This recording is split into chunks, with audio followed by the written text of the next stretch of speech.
자, 이어서 2부입니다. 2부에는 여러분들이 아주 좋아하시는 바로 그분이 제 옆에 와서 앉아 계십니다. 바로 적귀 장희성 지점장 나오셨습니다. 어서 오세요. 안녕하세요. 네, 안녕하세요. 네. 지난주 방송 보고는 회사에서 뭐라 그랬어요? 그 전주에 좀 자제하라 그랬었거든요.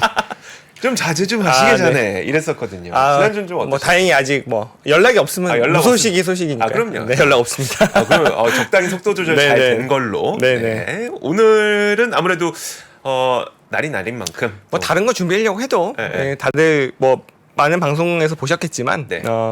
그 이제 뭐 피치 신용 등급 강등 관련해서 네. 조금 다른 얘기 또 그리고 또 그런 이 상황에서 결국엔 또 전략 어떻게 잡아야 되느냐 네네. 그 얘기 드릴 거고 그리고 또 결국 AI거든요. 그건 네. 변하지 않는 게 이제 AI인데 네. 좀 국내 AI도 좀 주목을 할 좀 시기가 왔다. 네네. 그 얘기까지 같이 좀 드리도록 하겠습니다. 알겠습니다. 네. 저는 전략이 되게 궁금하네요. 어떻게 우리가 대응해야 되는 것이냐. 네네. 일단 저 많이 듣긴 했어요. 뭐 다른 분들한테 네. 많이 듣긴 했는데 또 이게 장희성 지점장님이 하시는 얘기는 네. 항상 똑같은 얘기도 다르더라고요. 어떻게? 네. 이게 이제 피치가 이제 옐런이 그런 얘기했죠. 시대에 뒤떨어졌다. 네네. 시대가 바뀌었습니다. 엄청나게 바뀌었어요. 우리나라도 바뀌었거든요. 우리나라도 말씀을 드릴 거예요. 그러니까 이게 뭐냐면 돈을 쓸 수 있는 나라는 돈을 쓰는 게 네. 뭐 부채가 늘어나더라도 그걸로 바뀌었는데 이거예요. 특히 기축통화국이잖아요. 그러니까 만약에 자 이주 앵커가 네. 자 저한테 돈을 빌리려고 하면 네. 저는 뭘 조사합니까? 저의 배경, 뭐 그- 신용도. 그러니까 이제 신용도를 제가 매기면서 돈을 빌려줘야 되니까 네네. 자산, 그죠? 그리고 네. 기존의 부채, 네. 그리고 또 월 수입 네네. 이거를 체크해야 될 거 아니에요? 그렇죠. 그런데 만약에 이주 앵커의 아버지가 재벌이에요. 네. 그러면 나는 뭘 체크해야 됩니까? 뭐- 이주 앵커와 아버지의 관계를 체크해야죠. 네네. 네. 그죠? 네. 친밀한지, 네. 그죠? 그게 제일 중요한 거 아니에요? 그쵸.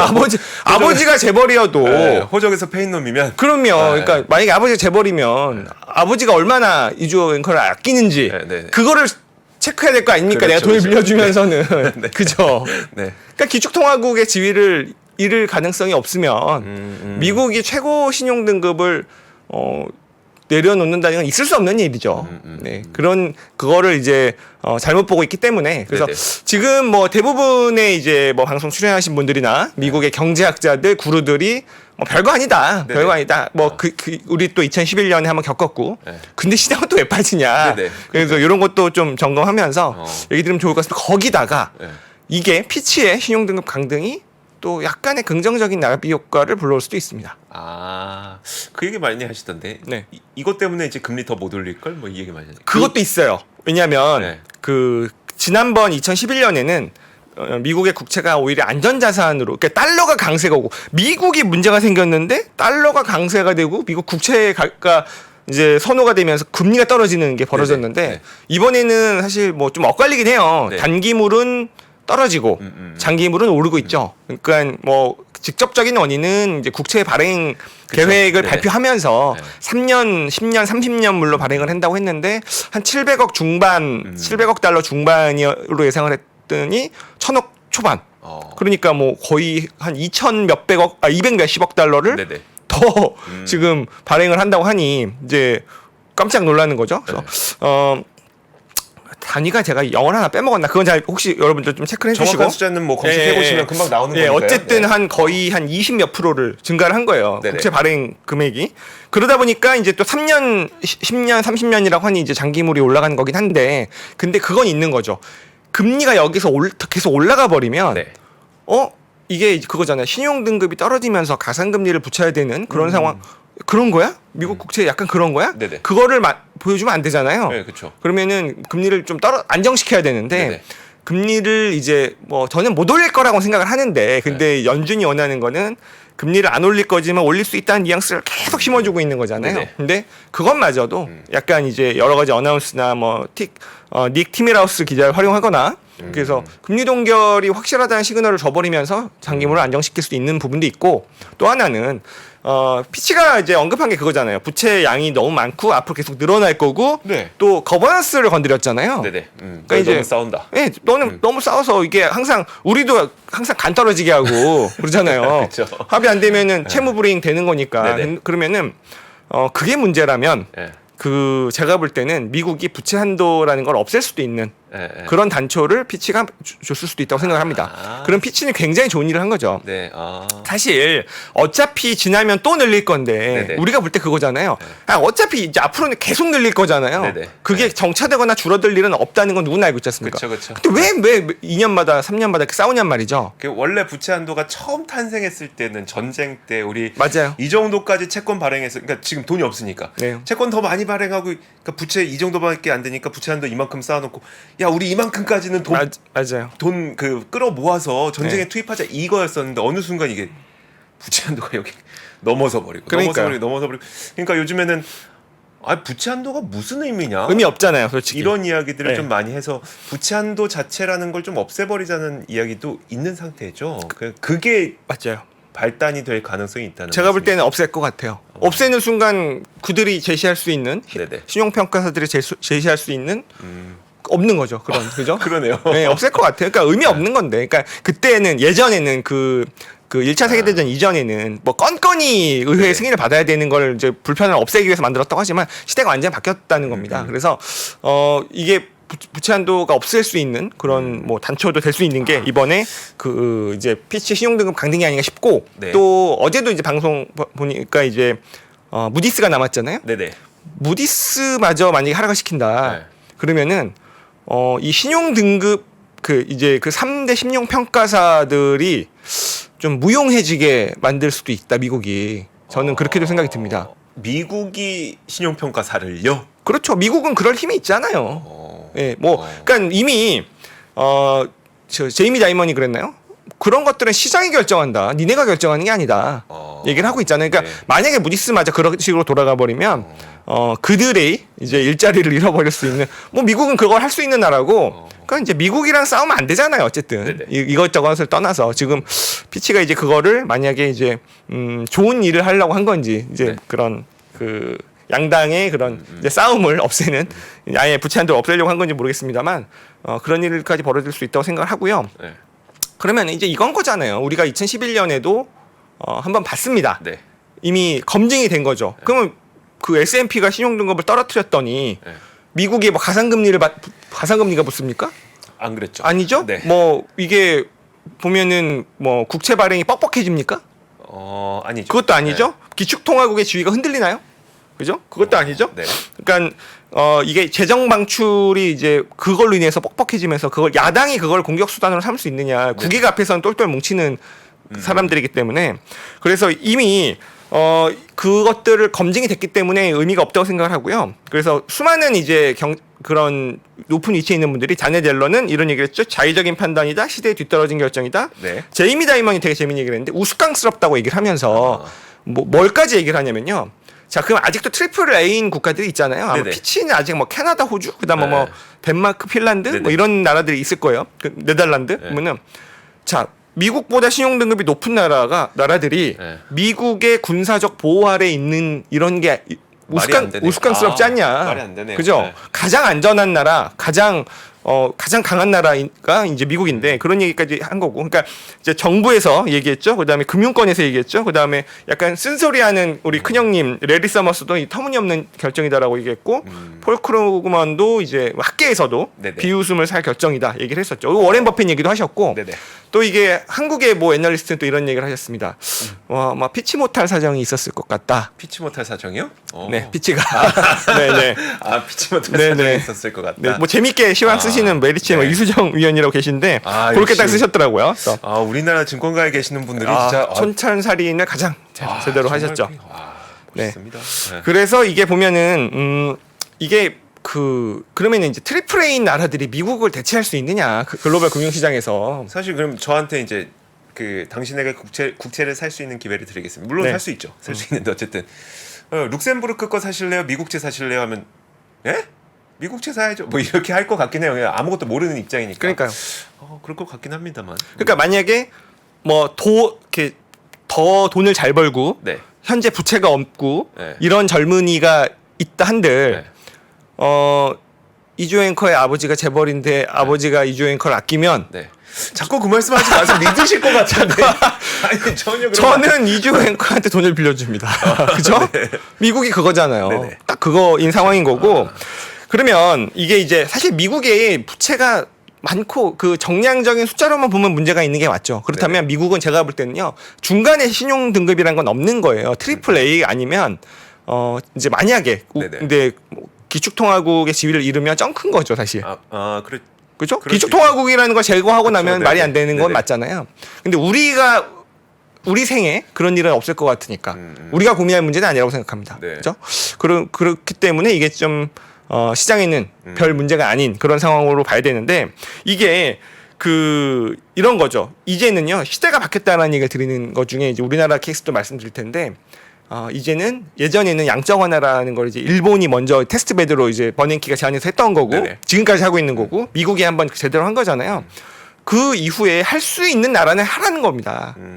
근데 이제 그 조건이 네. 이제 그런 좀 돈이 있고 재정 여력이 있고 결국에는 막 돈을 벌 수 있는 거에다가 미국의 동맹국이어야 되죠. 네네. 네. 그런 나라들 하는 거. 그래서 아주 좀 못 사는 그런 빈곤국 이런 데는 못 하고 이제 네. 자빠져야 되는 건데 대표적인 게 우리나라도 최근에 우리나라 되게 불안해하시는 분들 되게 많았잖아요. 일단은 한미 금리 차가 맞아요. 2%, 네. 2% 그리고 지금 우리는 되게 불안한 요소가 부동산 PF 네. 그러면서 한참 한 달 정도 전에 시끄러웠던 데가 어디죠?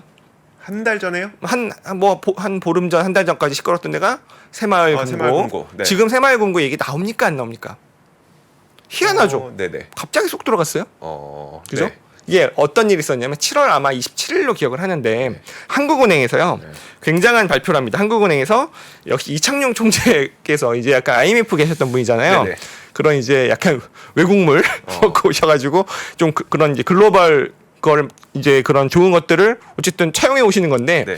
예전 같았으면 있을 수도 없는 일들이 벌어지고 있는데 이게 뭐냐면 한국은행에는요 상시 대출 제도라는 게 있습니다. 그래서 자금 조정 대출이라고 하는데 네네.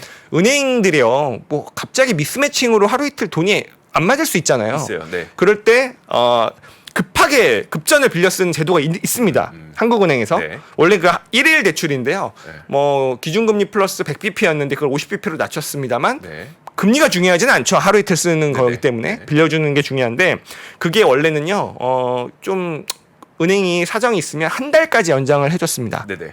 근데 그거를 3달로 늘려줬어요. 그걸 발표를 했고요. 네.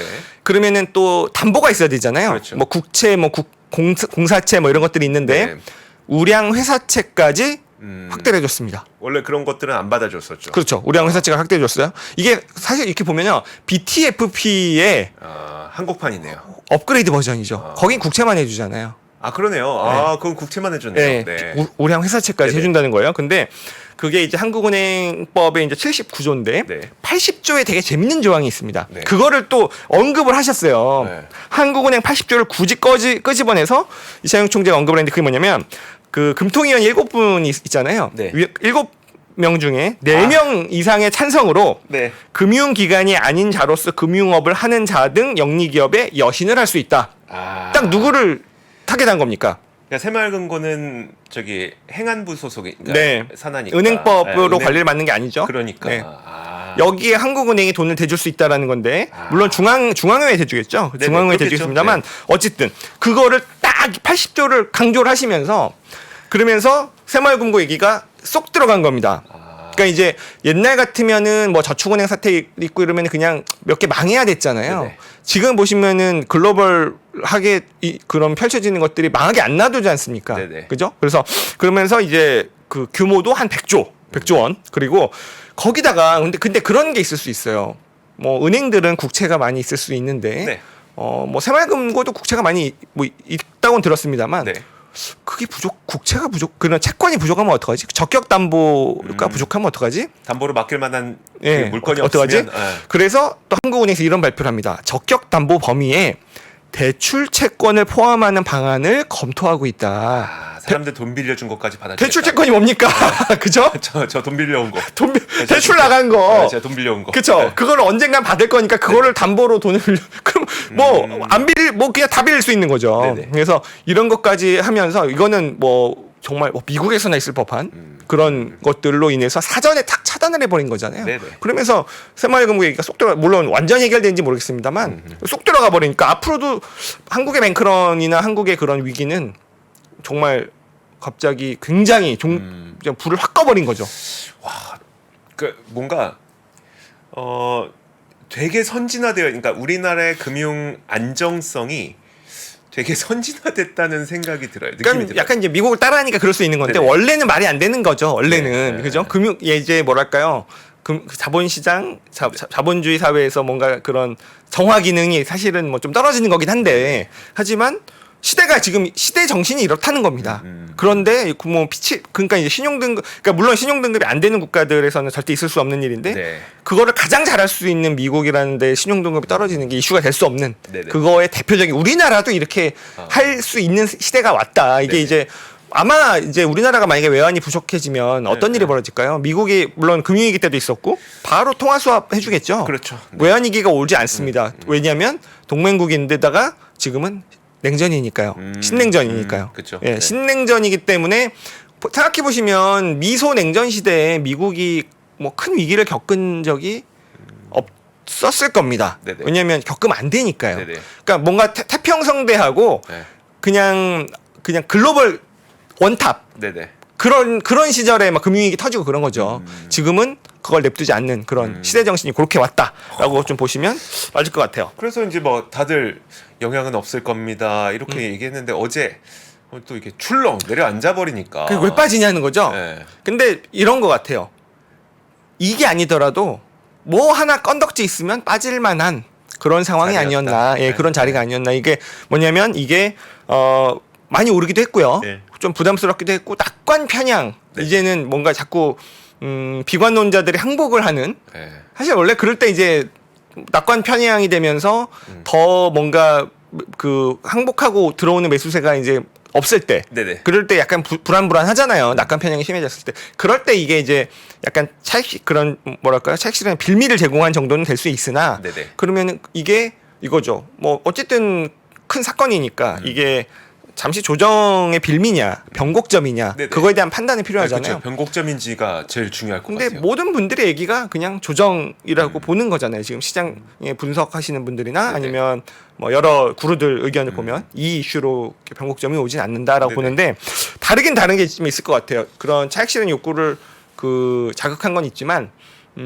과거처럼 이 사건이 있기 전처럼 막 다 올라가는 건 아닐 수 있다. 오히려 이게 다시 핵심 주도주 위주로 상승 이 조정이 끝나고 나면 네네. 어느 정도 조정은 받아야겠죠. 오늘도 지금 뭐 선물 안 좋잖아요. 네네. 예. 다시 그들 위주로 올라가는 장이 펼쳐질 가능성이 높기 때문에 그거에 맞춰서 전략을 짜는 게 어떨까 생각을 하고 있습니다. 왜 그러냐면 네. 생각해 보면 왜 다 같이 아니, 근데 이렇게 사실 이 일이 터지기 전에 지수가 이만큼 올라왔지만 그것도 다 같이 오르는 게 아니라 매그니피센트 7만 올라간 거였었잖아요. 좀 막판에 한두 달 정도 확산됐었잖아요. 아니, 뭐 그렇긴 네. 하지 막판 한두 달에 뭐 이게 중소형주들도 올라오고 네. 하긴 했지만 어쨌든 이 지수가 이만큼 올라온 거에 대한 불안감을 가져왔던 가장 주 원인은 7종목이었었는데 근데 이 조정이 끝나고 나면 그 7종목이 다시 갈 것 같다는. 맞아요. 아 그래요? 왜 그러냐면 이런 건 있어요. 물론 그 종목들이 꺾이진 않았지만 왜 약간 주변으로 확산됐는가를 생각을 해보면 네네. 어쨌든 이렇게 각이 살아있으니까 네. 이거 못 사겠잖아요. 네. 그래서 제2의 땡땡 찾기를 되게 많이 했잖아요. 그랬죠. 그죠? 네. 근데 제2의 땡땡은 없습니다. 없어요. 그죠? 네. 근데 어쨌든 그러면은 이거 가지고 다 끌어올린 거잖아요. 그런 애들이 쫓아왔잖아요. 약간 네네.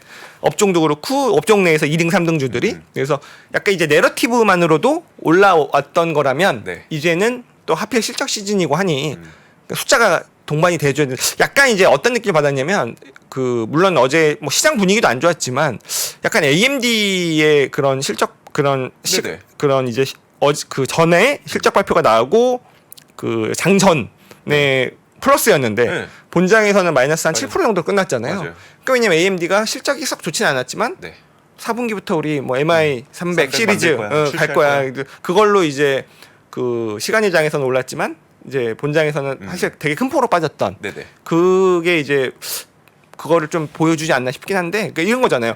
엔비디아가 너무 막 그냥 이렇게 올라가 있어요. 그러면은 이거 부담되니까 막 딴 거 반도체에서도 다른 것들 되게 많이 찾았잖아요. 네네. 그러니까 그러다 보니까 이제 속수도 막 올라가고 이랬는데 근데 이제 만약에 엔비디아도 이렇게 약간 이렇게 조정을 받았어요. 네네. 그러니까 모든 이런 장기 우상향 주식들이 이거잖아요. 네네. 이거. 네. 근데 언제 이게 나올지 몰라서 그쵸. 또 갈 때는 계속 갈 것 같은데 또 이거 나오면 또 사실 또 약간 좀 사야 되나 막 이러지만 네네. 결국 이거잖아요. 그러니까 네. 이게 지금 그 피치가 이걸 만들어주고 있다는 겁니다. 그렇다면 다시 신규 매수를 하거나 리밸런싱을 하시는 분들에게는 어떻게 보면은 조금 조정을 받았으니까 네네. 그 부담을 덜고 갈 수 있는 자리를 만들어주는 거기 때문에 결국에는 또 그런 스마트머니들은 다시 한번 핵심 주도주들에게 그런 수급이 붙을 수밖에 없는 네네. 그래서 제2의 땡땡이 아니라 그냥 그 땡땡이 가는 그런 장이 펼쳐질 가능성이 높다고 보고 있습니다. 그러니까 핵심은 AI고 그건 변하지 않는 거고요.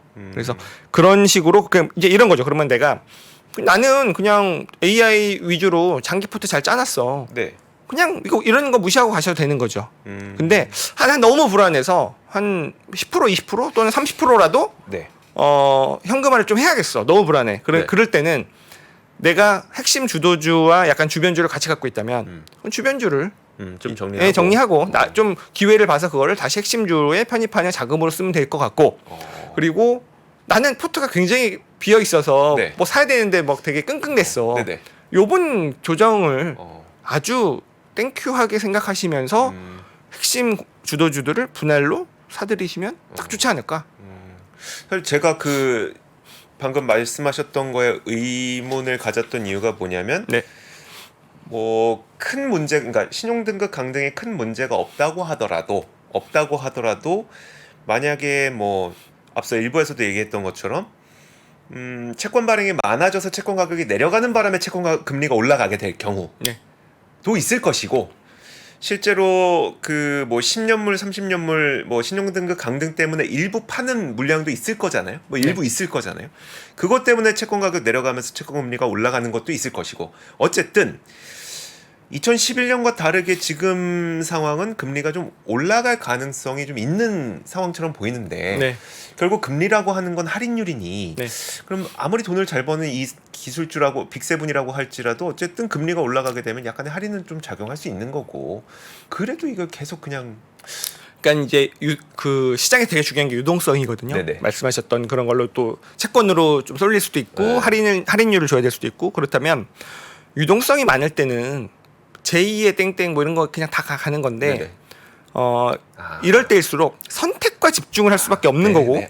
그러니까 모든 게 좋은 상황이 아닌 게 네네. 됐을 때 그런데 아니 숫자로 찍어주는데 장사 있습니까? 그쵸. 실적으로 찍어주면 장사 있습니까? 8월 13일 날 엔비디아 실적 발표하는데 뭐 이미 뭐 여러 IB들이 뭐 생각보다 더 잘 나올 것 같다 뭐 이런 얘기들을 뭐 그럴 수밖에 없는 상황이고 그냥 TSMC가 코어스를 확장만 해주면 되는 거고 삼성전자랑 한테 맡겨만 주면 되는 거고 네. 그냥 만들면 팔리는 거잖아요. 그래서 숫자로 찍어주는데 그러면 이제 오늘 밤에 이제 내일 새벽에 되면 애플 아마존도 실적이 나올 텐데 그쵸. 거기서 그냥 숫자가 나와버리면 장사 없는 거죠. 근데 그렇다면은 선택과 집중을 할 수밖에 없는 거잖아요. 한정된 돈으로 네. 더더욱 그들밖에 그렇겠네요. 선택지가 없는 그렇겠네요. 상황이라고 보고 있고 그리고 자 금리 만약에 물가가 더 오르고 뭐 금리가 어쩌고 네. 그리고 미국의 신용등급이 떨어졌고 AI 투자 안 합니까? 변하지 않는 가장 변하지 않는 AI의 모든 기업들이 사활을 걸는다는 거는 그건 절대 변하지 않는 네네. 거기 때문에 가장 확실한 쪽에 가자라는 게 제 생각인 거죠. 알겠습니다. 그리고 마지막으로 네. 그냥 AI 얘기를 하다 보니까 한국의 AI가 조금 이제 변화의 이제 시기가 와서 그 얘기만 간단하게 네네. 드릴게요. 뭐 글로벌 라이브긴 하지만 이제 AI에서 한국이 조금 인공지능에서 한국을 뺄 수는 없죠. 조금 이제 처졌었잖아요. 시기나 뭐 이런 것들이 물론 이제 처졌다고요? 그러니까 반도체로 인한 HBM의 수혜를 네네. 바꾼 있었습니다만 AI 자체로는 아, 왜냐하면 대표 그쵸. 선수들이 좀 부진했었잖아요. 네이버가 이제 8월에 공개를 하려고 하지만 8월 24일 날 공개를 하는데 이게 지금까지의 가정은 이렇습니다. 자, GPT GPT-3까지는 네. 약간 언어의 장벽이 있었는데 GPT-4를 딱 보니까 이거는 한국어 학습이 너무 잘 돼 있다. 네네. 그래서 더 이상의 언어 장벽이 없다. 이게 이제 지금까지 가정이었어요. 그러다 보니까 우리나라 대표 선수들이 주가가 너무 안 좋았고 네네. 기대감이 없었고 관련 뭐 이게 주가도 잘 안 좋았는데 근데 이거예요. 최근에 나오는 좀 의견들을 보면 언어의 장벽은 무너졌지만 네. 그렇죠? 언어라는 실력의 장벽은 무너졌지만 가격의 장벽이 굉장히 크다. 많이 차이 나요. 네. 뭐 3배에서 4배 가량 비싸요. 그쵸. 네. 그게 굉장히 핵심 포인트인 겁니다. 네네. 그러니까 이제 만약에 우리가 그냥 만약에 챗 GPT를 $20를 내고 쓰건 네네. 이제 뭐 구글이 이제 뭐 네이버가 그걸 내겠죠. 뭐 Q 검색은 그냥 무료겠지만 어쨌든 뭔가 그거는 이제 구독료니까 네네. 그거는 이제 개인의 선택의 문제인데 네. 말씀하셨던 그거는 B2B 모델에서 API를 갖다 쓰잖아요. 네네. GPT 모델 걸 쓰건 뭐 그죠? 어느 모델 걸 쓰고 API를 가지고 와서 쓸 때 B2B로 업체들이 내는 건 토큰당 비용을 내잖아요. 그쵸. 네. 근데 그 얘기인 거죠. 이게 똑같은 페이지 문서를 집어넣어서 네. 그거를 이제 뭐 일을 시키는데 영어로 돼 있는 거에서 네. 내용은 똑같은데 그걸 한글로 문서를 넣었더니 토큰이 4배가 그쵸. 더 들더라. 제가 이거를 네이버 하이퍼클로바 X에서 실제 계시는 분한테 이야기를 들었는데 되게 쉽게 설명해 주신 게 뭐였었냐면 대규모 언어, 그러니까 초거대 언어 모델이 영어를 기반으로 이제 다 학습을 하다 보니까 예를 들어 instead of라고 하잖아요. 뭐뭐 대신에 하면은 이게 한글로 하면 뭐 대신에잖아요. 네. 못해도 한 4글자 이상은 나오는데 instead of를 그냥 하나의 토큰으로 맞아요. 인식을 해버린대요. 맞아요. 그럼 이거는 토큰 하나짜리. 맞아요. 그러니까 토큰 하나에 만약에 1원이라 치면 이건 1원짜리. 맞아요. 근데 그때 한번 보여주셨던 게 되게 웃겼던 게 그럼 3프로 TV는 어떻게 인식해요? 라고 하니까 그 제이미 다이먼이 3프로 TV를 알 수가 없잖아요. 네. 글자 하나씩 인식하는 거예요. 그렇죠. 3 하나, 프 하나, 네. 로 하나, TV는 하나로 인식합니다. 맞아요. 총 4개로 인식해요. 네. 그럼 이건 4원. 네. 아니 GPT로 그 한글 돌렸더니 영어는 1원만 내면 되는데 한글은 4원을 내야 되는 그렇죠. 거더라고요. 똑같은 내용일 경우에도 4배가 더 드는 토큰이. 소비자 입장에서는 뭐 오픈 AI를 사용하든 아니면 한국에서 내놓는 서비스를 사용하든 상관은 없는데 그럼 그 중간에 그 서비스를 하는 기업들이 무엇을 사용할 것이냐? 네. 그러니까 오픈 AI보다는 네. 국내 걸 사용할 수밖에 없다. 맞아요. 그게 정말 키포인트인 겁니다. 그래서 이게 언어의 장벽이 무너진 줄 알았지만 네. 그런 토큰 비용이란 가격의 장벽이 너무너무 크기 때문에 네네. 이거는 일단은 기본으로 깔고 갈 수 있다. 근데 그거에 비하면 주가는 얘들이 날아갈 동안 빠졌잖아요. 네네. 그래서 8월 24일 그리고 9월이 되면 이제 뭐 검색 큐가 나올 텐데 네. 이 부분에 대해서는 기대를 하셔도 되겠다. 그러니까 무너지지 않는다. 네네. 그게 그러니까 이제 굉장히 말씀하셨던 그게 굉장히 중요한 포인트라서 국내 투자나 뭐 하시는 분들에게 네. 사실 뭐 이젠 잊어라. 이제 이쪽은 잊어라 뭐 이런 얘기까지 나왔었는데 아, 그래요? 절대 아닌 것 같습니다. 하반기에 굉장히 큰 반향을 일으킬 수 있을 것 같고 거기에 그냥 막 딸려 있는 식구들도 있잖아요. 같이 네. 보면서 이게 또 이런 얘기도 있습니다. 이게 AI는 이제 안 보잖아요. 네. 그러면은 사실 그 우리나라 대표 선수들이 지금까지 보면 규제의 대상이었죠. 뭐 역차별 막 얘기까지 나오면서 그렇죠. 네. 이제는 지원의 대상이 될 수밖에 없는 살릴 수밖에 없는 AI 모델을 갖고 있는 나라랑 갖지 못한 나라의 차이는 경쟁력의 차이가 그쵸. 국가 경쟁력의 차이가 있을 수밖에 없죠. 검색 포탈 갖고 있는 거랑 또 다른 거기 때문에 그쵸. 네. 그동안 항상 규제 역차별했는데 이제는 국가적 지원을 받을 수도 있는 맞아요. 그런 패러다임의 그런 변화까지도 본다면 우리나라의 AI도 조금 응원을 같이 해주셨으면 좋겠다라는 생각이 듭니다. 참 또 이렇게 약간 우리가 좀 아쉬운 건데 우리는 잘 못할 거란 생각을 많이 해요. 맞아요. 약간 좀 그런 게 있어요. 왠지 쟤네는 잘하는 것 같고 우리는 잘 네. 못할 거라는 생각. 왜 그러냐면 지금 안 그래도 대화창에도 가격이 아니라 정교함이 생명이죠라고 하는데 사실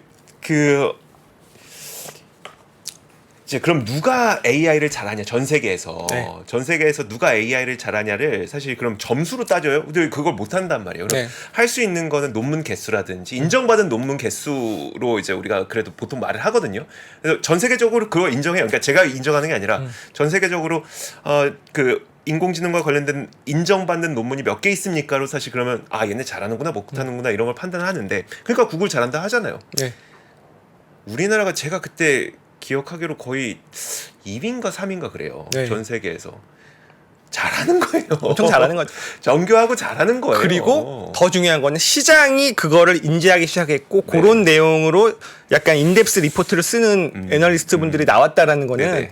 그게 이제 뭐 사실 그 네이버 계신 분들은 그때부터 답답했겠죠. 네네. 우리 나오면 될 수밖에 없는데 이제 네. 세상이 알아주기 시작했다라는 거가 좀 주식 시장에서는 더 중요한 포인트잖아요. 네. 그런 좀 시기가 왔다라고 보시면 우리나라 그럴 것 인공지능 잘합니다. 네. 아, 특정 기업 얘기가 아니라 잘한다고요.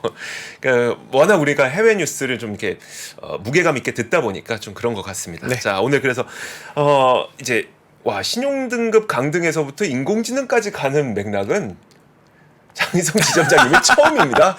어제 처음이었어요. 자 좋습니다. 오늘도 자, 재밌는 그리고 유익한 시간 너무나도 감사합니다.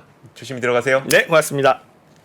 아시아 외환위기 이후에 글로벌 경기가 안 좋아질 것 같으니까 미국이 금리 인상을 천천히 하게 되거든요. 근데 이때 IT 관련 산업이 굉장히 빠르게 성장을 하는데 금리 인상이 생각보다 늦다 보니까 이게 무엇을 만들게 되냐면 닷컴 버블을 만들게 됩니다. 외환위기부터 닷컴 버블, 금융위기, 인플레이션의 부활까지 대한민국 최고의 거시경제 전문가 오건영의 경제 이야기를 서점에서 만나보십시오.